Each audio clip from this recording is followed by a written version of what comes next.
nuk ka as qëndrim ditor ku ki me dërgu, shka matutje, shka kur të është në mosh ma të madhe, që shkena me mujtë me menaxhu vetë si familjen. Shka të bëri, faktikisht që ti të lësh vendin tënd të punës, po ashtu si profesoresh në Kosovë, ishe profesoresh në Universitetin e Gjilanit edhe vendose që të shkash në Gjermani, por duke pas parasysh këtu edhe arsye djalin tënd autik. Çka mungoj në Kosovë për djalin tënd?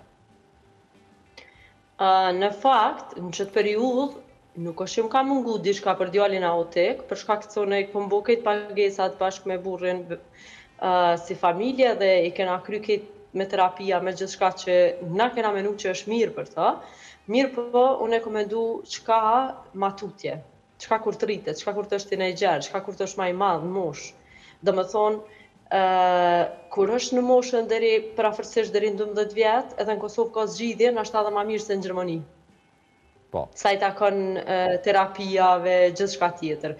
Mirë po, kur i ka 12 vjetë e ma shumë, nuk ka asë qëndrim ditor, ku ki me dërgu, edhe është shumë e shtirë me pranuna për terapia në një mosh ma të madhe, sepse normal që edhe terapisat e kanë ma fështirë me punu kur janë këta ma të mëdhaj në mosh. Kështu që ajo që më ka shty tani me ndru mendim, është që e komendu shka matutje, shka kur të është në mosh ma të madhe, që shkena me mujtë me menaxhu vetë si familje, në kuptimin me menaxhu në aspektin e terapijave, ku me dërgu, edhe përveç asaj, për shembull, nuk ka sigurime shëndetësore në Kosovë. Nuk ka shkolla speciale në cëllin qytet, se e di që njëve që është më do këtë në Prishtinë, për çka ti kur jenë mosh ma të vjetër, a mon është me baj çdo ditë.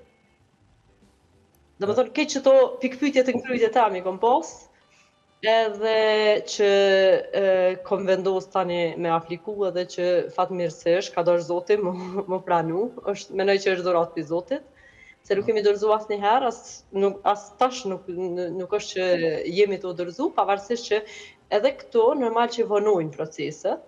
Anelin e kom pasë në shkollë normale tash, edhe kanë thonë që me jaboni plotësim të formularit, me prit një vlerësim, mas ati vlerësimi, tani arez me këshyrë për shamull a fillon këto me asistente individuale që ka pasë në Kosovë, edhe në Kosovë ka pasë edhe logopede në shkollë, edhe normal edhe të psikologu tani e kemi dërgu vetë, edhe u konë edhe të pemat që kom përmen edhe ma herët në për terapia. Dhe më thonë këtë aktivitete i ka pasë në Kosovë, përveç shkollës.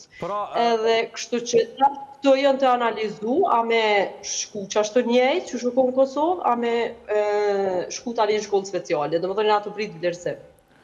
Djali sa vjeqar është momentalisht?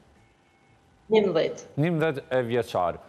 I bje që arsyeja kryesore, pra e thatë që ndoshta ajo që i kanë munguar shërbime deri në këtë mosh, por e thua që ato pikpyetje të cilat ti i kishe për të ardhmen e djalit, nuk gjetë për të ardhmen, nuk pat indikacione që ato pikpyetje në të ardhmen në Kosovë mund të hiqen dhe zgjidhja më e mirë ishte Gjermania. Si eshtu në kom dashtë si prind me provu diçka ndryshe të Aneli. Nështë edhe veç ambientin kër e ndran, i bën diçka ma mirë, për shkak se Aneli gjithmonë kër ka shku me një vend të ri që kom përmena dhe nga për intervista ma herët, gjithmonë ka fjallë të reja. Kështu që kom dashtë thjesht me provu, mës me metë marak në të ardhmen që pse nuk e provova dhe që të canë masive që dha Zoti mundësirë më pranu.